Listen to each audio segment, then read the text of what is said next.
In the year 1893, nestled in a quiet valley between two towering mountain ranges, there lay a small town named Verton. The town, though isolated, had long been known for its tight-knit community and tranquil way of life. The wind howled, and the sky darkened unnaturally fast.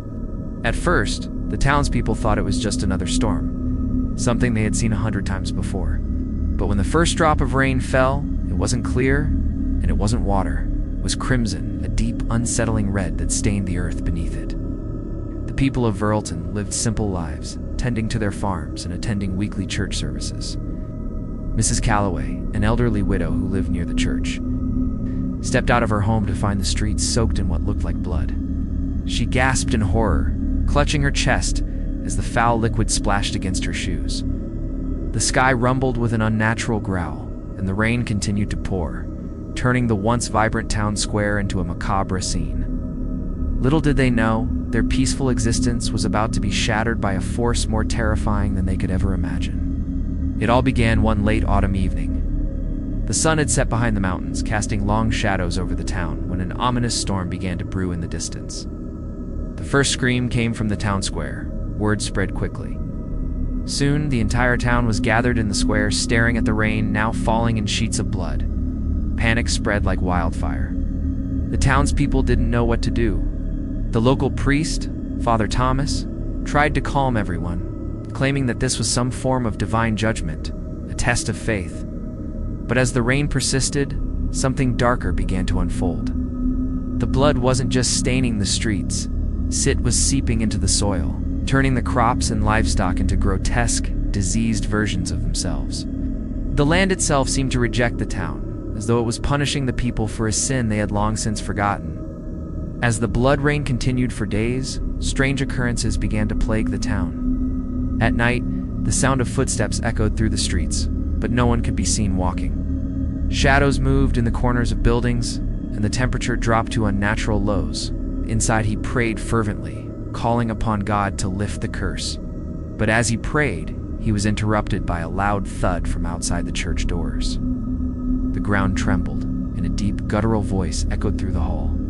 It spoke of betrayal, of an ancient wrong that had been committed long ago, one that the people of Verton had long since forgotten. The local blacksmith, who had been one of the first to notice the blood, fell ill soon after, his skin turning pale and his eyes bloodshot. An entity that had been awakened by the blood spilled in the town's past.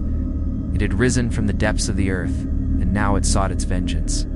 He died in the night, his body found twisted in ways that no human body should be able to move.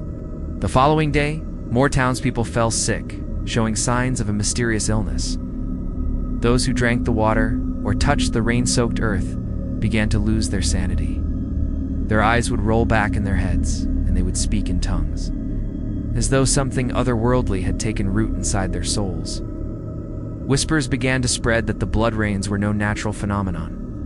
Some believed that a curse had been placed on the town, while others claimed that the blood was the result of a dark ritual gone wrong. Father Thomas, desperate to save his people, gathered a small group of townsfolk and led them to the local church. The voice belonged to something far darker than any of them had imagined. It was the voice of a creature born from the very land they had inhabited. As the blood rain continued to pour down, the town descended into madness.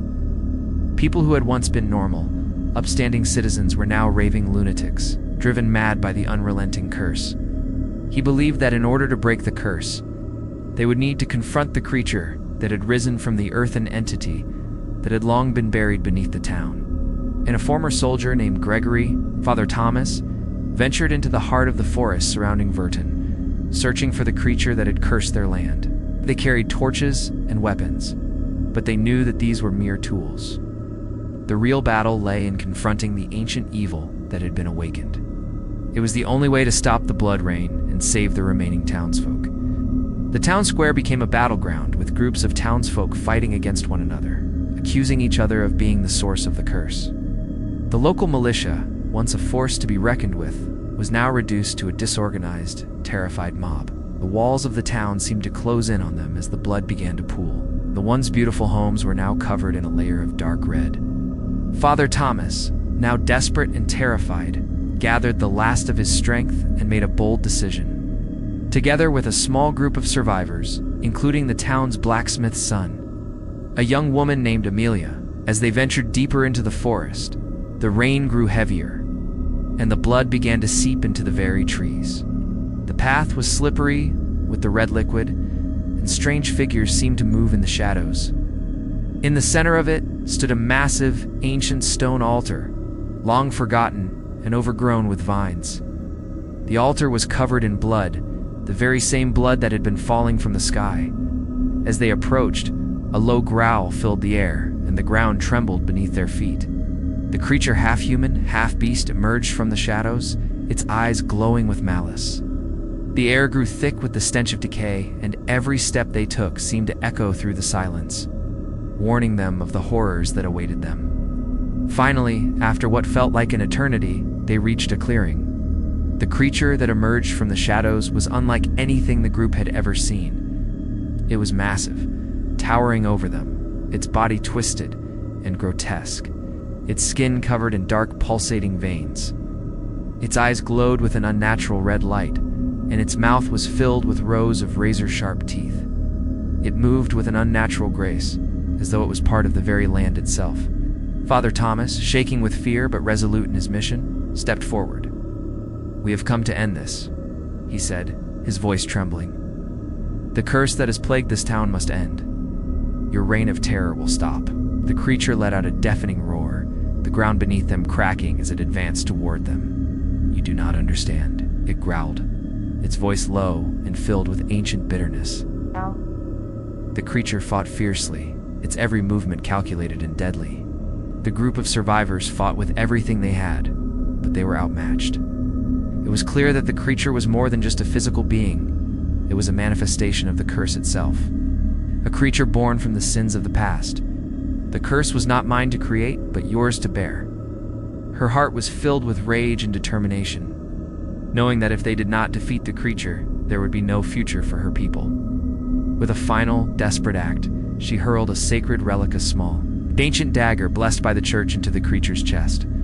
The moment it made contact, the creature let out a horrific scream, its body convulsing as the blood rain suddenly stopped. "You have awakened me with your blood, and now I will claim what is rightfully mine." The people of Verdun, though free from the rain, would never forget the horrors they had endured. They would rebuild, but the scars of the blood rain would remain in their hearts forever. The battle that ensued was not one of mere strength, but of wills. Amelia, the young woman who had lost everything, stood at the forefront. The blood-soaked earth began to crack and split as the creature's body disintegrated into ash. The curse was broken, but the land was forever changed.